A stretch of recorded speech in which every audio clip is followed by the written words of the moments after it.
This episode is not going to be a good one. Welcome everyone to part 5 of the Jadon Sancho career mode. And if you are enjoying the career mode so far, I would appreciate a like and subscribing. We're on the road to 500 subscribers and I greatly appreciate it if we could hit that milestone. But only subscribe and like if you do actually enjoy the video. And our Champions League campaign does begin, but earlier I did say that this episode isn't going to be a good one. And you'll see soon enough. But let's just say it does involve Dortmund, it does involve transfers, and it does involve Jadon Sancho. And it's likely going to involve Jadon Sancho leaving the club. And that has been on the mind of the Dortmund fans for quite some time. Not so much on the players because so far to them it just seems like rumors, but we will let you know more about that as the episode progresses. But for now, we do have to focus on Champions League football, focus on trying to beat Man City. Are able to create a good opportunity to score, but because the last man that touched the ball was offside, the goal does not count. And it seems like, as he always does, Erling Haaland scores against us, and this time, Erling Haaland's goal is the only one that separates Dortmund and Manchester City. And I feel like that might have been what has happened in the last season and the last time we did face Manchester City. Team morale in the locker room is a bit low. We're still feeling ourselves. We're still enjoying our Bundesliga season, but team morale is feeling just that little bit lower than usual. Our next game in the group stages is going to be against Porto. This time we're at the Signal Iduna Park, and we know what we have to do out here. We do need to grab a win no matter what because we did lose our first game, so it would be very nice of us to be able to win our second, third, and fourth game as well. We do find ourselves an opportunity after a nice bit of skill move trickery, but unfortunately, we aren't clinical in front of net. But one player who does know how to hit his goals, how to hit the target, is going to be Sebastian Haller in the 86th minute. What a time to score!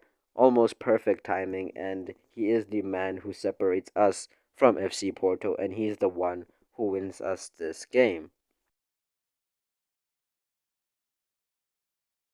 This performance was better than our recent show of performances in the Bundesliga, but the coach does still show us a bit of disappointment, and he does talk to us at the end of the game, and he gives us the contract. It seems like the Dortmund board just could not stay away from the money. AC Milan offered a load of money. We don't know how much they offered, but it was a lot of money, and the board just couldn't say no. We spoke to our agent about this contract. We don't want to go, and the agent said that we could reject the contract, but he also said that there is a high possibility that we're not going to be featuring in the Dortmund team if we do decide to stay. Apparently, he did talk to the coach as well about this contract, and the coach told my agent that if I don't leave Dortmund, if I don't accept that contract, then I may never set foot on the pitch ever again. And honestly, it was a scary thought to think about. I didn't sign the contract here and then. I still had to make a thought about it. I still thought about it. And yeah, you'll know whether or not I signed it at the end of this episode. We're not going to dwell on it too much, or at least we don't plan to dwell on that contract too much, but it hurts. It really does hurt to see that we were welcomed with open arms to the Dortmund team after failing to perform at Manchester United. We came here welcomed by the fans by open arms. We're enjoying our time with the squad, and just like that, out of the blue, the board tells us that we have to leave because they need the money, and I guess we're just too expensive to not sell. That is what the board has basically just said to us, and yeah, it kind of hurts. It really does hurt, but we don't try to let it affect us during gameplay. We don't try to let it affect us during our time in games, as we are able to give Haller an assist and score ourselves a goal, a penalty against Shakhtar Donetsk to beat them 2-0. So at least for now, it's not really affecting ourselves on the pitch a bit more. It's not stopping us from trying to get back on top form, and at least that's a bright side. But once again, it does feel like we are being betrayed by the board, that they never really cared about us, but just they only cared about the money, just flipping us for profit. So we are going to pick up our man of the match award with delight, but with that feeling inside that, that this club really wants us gone. And even when you check it, like at the squad hub, we are the best player in the team, 90 overall, one of the best players in the world. I just don't understand why Dortmund would be so open to letting us go like that. I'm not even gonna fight. The manager doesn't even want to put up a fight with the board. He's just so willing to let us go like that. Our next game is going to be against Bayer Leverkusen. This is where Marco Reus went.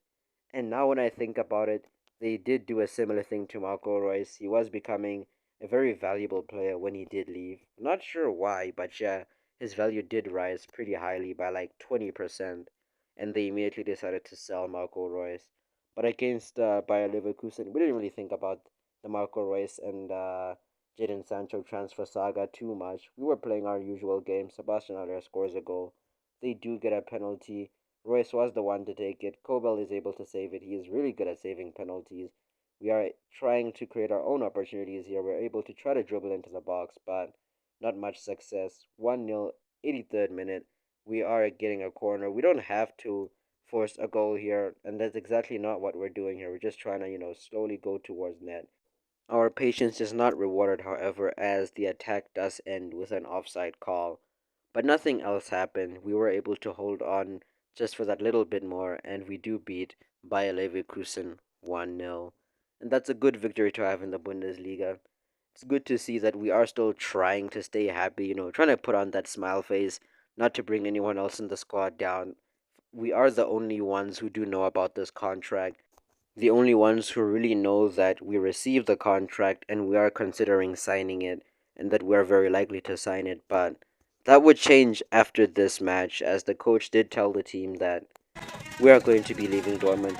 Bear in mind, we didn't even sign the contract yet, but the coach just went out and said, "Listen, guys, Jadon Sancho's leaving the club.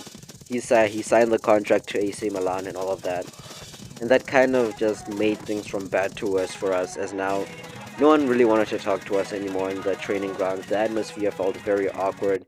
Team morale was very weird, and in the end, well, we just didn't play that much. Not as much as we usually would. We were put on the bench a lot of times because it did affect the team chemistry. And for that reason, we really didn't get enough time to really boost our stats. But we will be leaving Dortmund on sort of at least a good foothold, putting them in the top three in the league and keeping them in the round of 16 of the Champions League. But since we've basically been forced to leave Dortmund, we had to sign the contract. With January, we do arrive at the AC Milan ground, and we are about to, do our media press release, getting the medical out of the way, and yeah, we are officially an AC Milan player. It just doesn't sound right. It doesn't feel right, and it doesn't look right to see Jadon Sancho in an AC Milan kit. But when push comes to shove, at the end of the day, the board are the ones with the final say. Unfortunately, that is how football is. And we were told to leave, and we just had to leave. So this episode does end on a very, very sour note. We do join AC Milan. They're a good team, but the problem with AC Milan is they're not in any European competition, or at least they're not in the Champions League, and they're really struggling in the league. So we've basically been sucked into a project.